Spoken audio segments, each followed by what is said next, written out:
ಪ್ರೌಢಶಾಲೆಯ ವಿದ್ಯಾರ್ಥಿಗಳಿಗೆ ನಿರಂತರ ಬಸ್ ಪ್ರಯಾಣಕ್ಕೆ ಚಾಲನೆ, ವಿದ್ಯಾರ್ಥಿಗಳಿಗೆ ಭಾರೀ ಖುಷ್.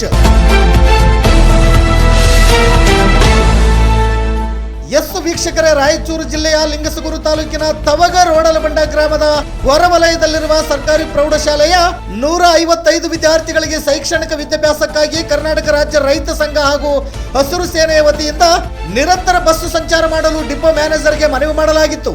ಅದರ ಫಲಶ್ರುತಿ ಎಂಬಂತೆ ಇಂದು ಮುಂಜಾನೆ ರೋಡಲಬಂಡಕ್ಕೆ ಬಂದ ಬಸ್ಗೆ ಶಾಲೆಯ ಎಸ್ಟಿಎಂಸಿ ಅಧ್ಯಕ್ಷರಾದ ರಂಗಪ್ಪ ದೊರೆ ಮತ್ತು ಕರ್ನಾಟಕ ರಾಜ್ಯ ರೈತ ಸಂಘಟನೆಯ ಗ್ರಾಮ ಘಟಕದ ಅಧ್ಯಕ್ಷರಾದ ದುರ್ಗಪ್ಪ ಪಟೇಲ್, ಅಂಜನಪ್ಪ ದೌಲಸಾಬ್ ಮತ್ತು ಹನುಮಂತ ಮುಂಡರಿಗೆ ಸೇರಿದಂತೆ ಇನ್ನಿತರ ಸಂಘಟನೆ ಪದಾಧಿಕಾರಿಗಳು ಹಾಗೂ ಗ್ರಾಮಸ್ಥರು ಬಸ್ಸಿಗೆ ಪೂಜೆ ಸಲ್ಲಿಸಿ ಅದ್ದೂರಿಯಾಗಿ ಚಾಲನೆ ನೀಡಲಾಯಿತು.